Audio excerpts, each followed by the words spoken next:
Bakas ang hagupit ng bagyong Nika sa ilang lugar sa Isabela at Aurora. Malakas na ulan at hangin ang tumama sa Dinapigue, Isabela.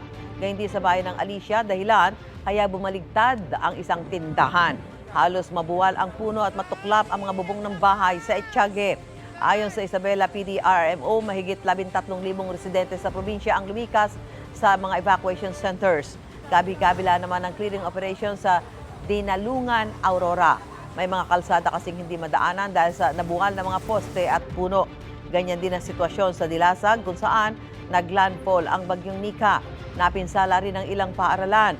Pinasok ng baha ang ilan at natuklap ang bahagi ng mga bubong.